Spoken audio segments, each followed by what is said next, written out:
వే gold trusted gold buyers మీరు తాకట్టు పెట్టిన బంగారాన్ని విడిపించి ఈ రోజు ఉన్న మార్కెట్ ధరకు కొనబడను. నాగ చైతన్యతో విడాకుల తర్వాత the family man season 2 web series కోసం పనిచేస్తున్న సమయంలో సమంత దర్శకుడు రాజ్ నిడమూరు సాన్నిహిత్యం పెంచుకున్నారని, వీళ్ళిద్దరూ లవ్ లో పడ్డారని వార్తలు విన్నాం. అలానే గత ఏడాది వీరిద్దరూ కలిసి వివాహం కూడా చేసుకున్నారు. రీసెంట్ గా పెళ్లి తర్వాత సమంత నటించిన మా ఇంటి బంగారం సినిమా ఇటీవలే విడుదలై మల్టీప్లెక్స్ల్లో మంచి వసూలు రాబడుతోంది.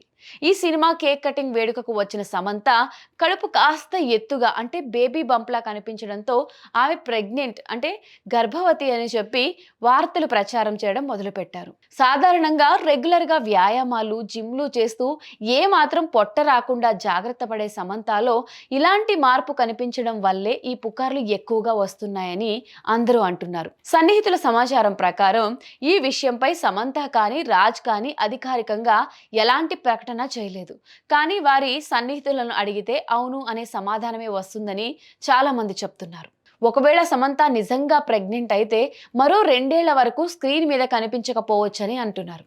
మా ఇంటి బంగారం తర్వాత ఆమె కొత్త సినిమాలు ఒప్పుకోకపోయినా రక్త బ్రహ్మాండ అనే ఒక వెబ్ సిరీస్ చూస్తుంది. దీపిక పడుకోనేలాగా సమంత కూడా తన షూటింగ్ స్టార్ట్ పూర్తి చేసి రెస్ట్ తీసుకుంటుందేమో అని అందరూ ఈ వీడియోలో అనుకుంటున్నారు.